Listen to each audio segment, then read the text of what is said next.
Bismillahirrahmanirrahim. Assalamualaikum warahmatullahi wabarakatuh. Kami dari kelompok 10 akan mempresentasikan hasil diskusi kami.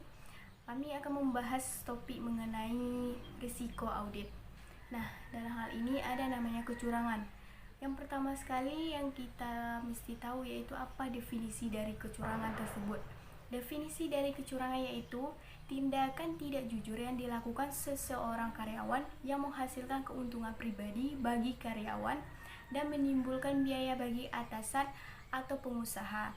Tindakan tidak jujur ini biasanya dilakukan karena dilatar belakangi oleh adanya kesempatan, terdesaknya keadaan finansial individu sehingga rasionalisasi. Kemudian ada pun salah satu jenis kecurangan yang sering dilakukan oleh karyawan tersebut, yaitu ada yang pertama yaitu ada penyalahgunaan aset.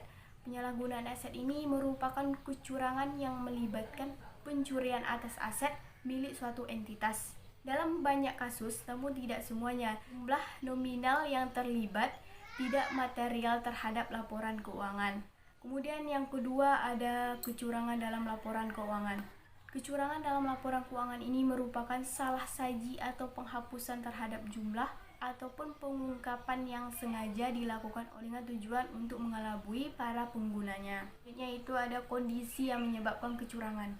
Terdapat 3 kondisi yang menyebabkan terjadinya kecurangan dalam laporan keuangan dan penyalahgunaan aset. Sebagaimana dijelaskan dalam A70 atau SA316 atau dinamakan dengan segitiga kecurangan. Nah, yang pertama yaitu ada insentif atau tekanan.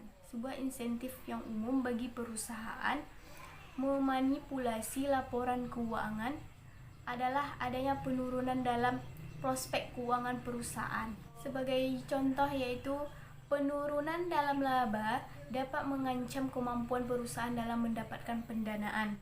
Perusahaan memungkinkan juga melakukan manipulasi laba untuk memenuhi proyeksi para analisis pasar atau untuk melambungkan harga saham.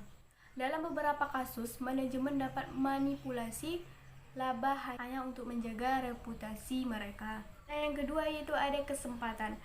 Meskipun laporan keuangan dari semua perusahaan potensial dapat terjadi manipulasi, risiko menjadi lebih besar untuk perusahaan yang bergerak dalam industri yang melibatkan penilaian subjektif dan estimasi yang signifikan. Sebagai contoh, terdapat kemungkinan salah saji dalam persediaan bagi perusahaan-perusahaan yang memiliki persediaan yang terletak di beberapa tempat yang berbeda. Kemudian risiko salah saji persediaan lebih meningkat jika terdapat kemungkinan keusangan persediaan, pergantian pegawai di bagian akuntansi atau kelemahan lain dalam proses akuntansi dan informasi yang menyebabkan munculnya kesempatan terjadinya salah saji.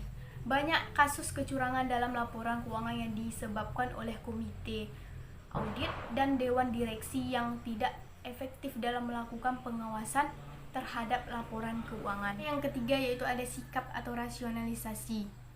Nah, sikap manajemen puncak terhadap laporan keuangan merupakan faktor risiko penting dalam menilai kemungkinan adanya kecurangan dalam laporan keuangan. Jika manajer puncak lainnya menunjukkan dominasi terhadap proses penyusutan laporan keuangan seperti terus-menerus mengeluarkan proyeksi yang terlalu optimis atau mereka terlalu khawatir untuk memenuhi proyeksi laba para analisis pasar. Kemungkinan terjadi kecurangan dalam laporan keuangan menjadi lebih besar. Nah, karakter manajemen atau seperangkat nilai etika juga dapat membuat manajemen lebih mudah dalam membenarkan perilaku kecurangan tersebut. Nah, yang selanjutnya itu ada faktor-faktor risiko untuk penyalahgunaan aset. Nah, dalam 3 kondisi yang sama juga berlaku untuk penyalahgunaan aset. Namun demikian, dalam melakukan penilaian risiko, penekanan yang lebih besar diberikan insentif dan kesempatan pribadi untuk melakukan pencurian. Yang pertama itu ada insentif atau tekanan. Nah, dalam hal ini tekanan keuangan merupakan insentif umum bagi pegawai yang menyalahgunaan aset. Wah, itu ada kesempatan. Nah, dalam hal ini kesempatan untuk melakukan pencurian ada pada semua perusahaan.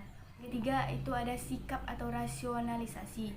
Nah, dalam hal ini sikap manajemen terhadap pengendalian dan kode etik dapat menyebabkan para karyawan dan manajer memberikan pencurian terhadap aset.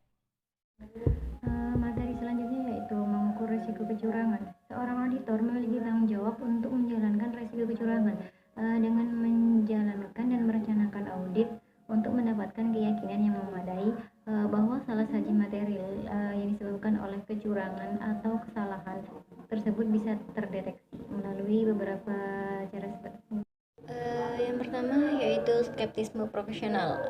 Dalam menjaga skeptisme profesional ini dapat menjadi sulit meskipun terdapat beberapa contoh kasus kecurangan dalam laporan keuangan tingkat tinggi. Kecurangan material ini jarang terjadi dibanding dengan jumlah audit atas laporan keuangan yang dilakukan setiap tahun.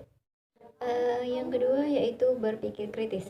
Selama merencanakan audit, dalam setiap pengauditan tim kerja harus membahas kebutuhan untuk menjaga pikiran kritis di sepanjang pengauditan untuk mengidentifikasi risiko kecurangan dan secara kritis mengevaluasi bukti-bukti audit. Yang selanjutnya yaitu evaluasi kritis atas bukti audit. Auditor harus berhati-hati untuk tidak membenarkan atau mengasumsikan suatu salah saji merupakan suatu insiden yang terpisah. Sebagai contoh, katakanlah seorang auditor menemukan adanya penjualan di tahun berjalan yang seharusnya secara tepat diakui sebagai penjualan pada tahun berikutnya.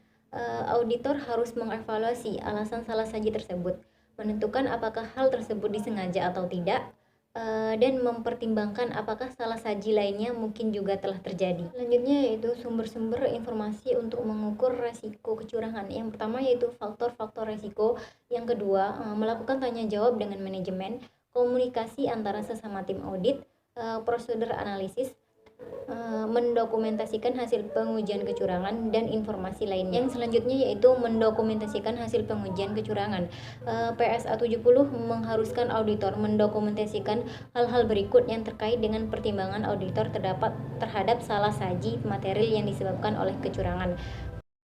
Alasan-alasan yang mendukung suatu kesimpulan, hasil prosedur yang dijalankan, diskusi dengan sesama tim audit, prosedur yang dijalankan untuk mendapatkan informasi.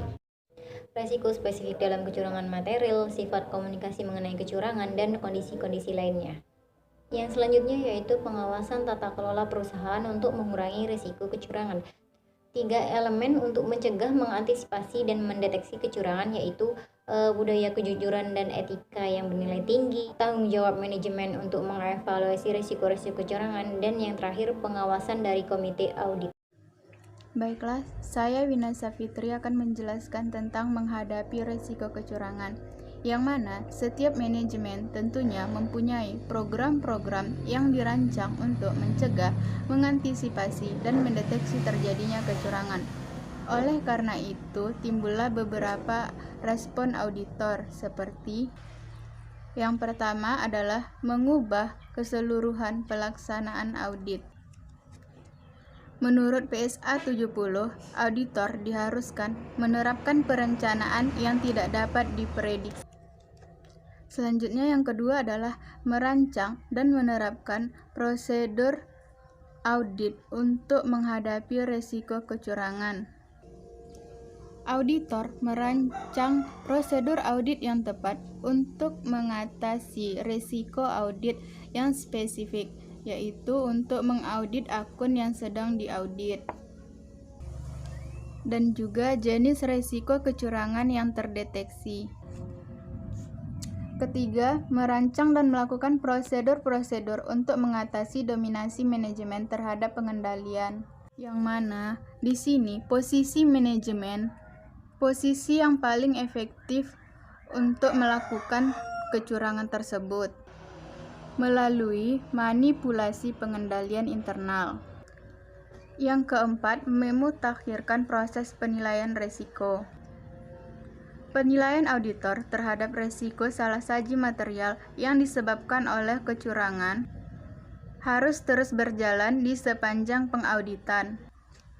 Dan juga auditor harus mewaspadai beberapa kondisi-kondisi, yaitu yang pertama adalah bukti audit yang bermasalah dan hilang. Yang kedua, ketidakkonsisten dalam pencatatan akuntansi. Yang ketiga adalah hubungan yang problematik atau tidak antara manajemen dan auditor. Yang keempat, hasil dari pengujian yang substantif. Dan yang terakhir adalah jawaban dari pertanyaan yang diajukan pengaudit tidak jelas. Selanjutnya adalah bagian-bagian risiko kecurangan spesifik. Yang pertama adalah risiko kecurangan dalam pendapatan dan piutang dagang, pendapatan dan beberapa akun piutang yang terkait serta akun kas biasanya sangat rentan terhadap manipulasi dan pencurian. Yang kedua adalah risiko kecurangan dalam persediaan. Persediaan seringkali merupakan akun terbesar pada neraca sebagian besar perusahaan, dan auditor seringkali kesulitan untuk memverifikasi keberadaan dan penilaian persediaan. Dan yang ketiga, risiko kecurangan pada akun pembelian. Kasus-kasus kecurangan dalam laporan keuangan yang melibatkan utang dagang relatif umum, meskipun lebih jarang terjadi dibandingkan dengan kecurangan yang melibatkan persediaan atau piutang dagang.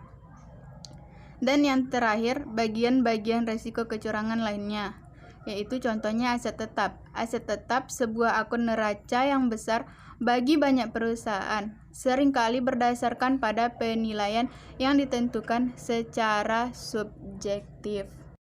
Selanjutnya ialah tanggung jawab ketika kecurangan dicurigai telah terjadi.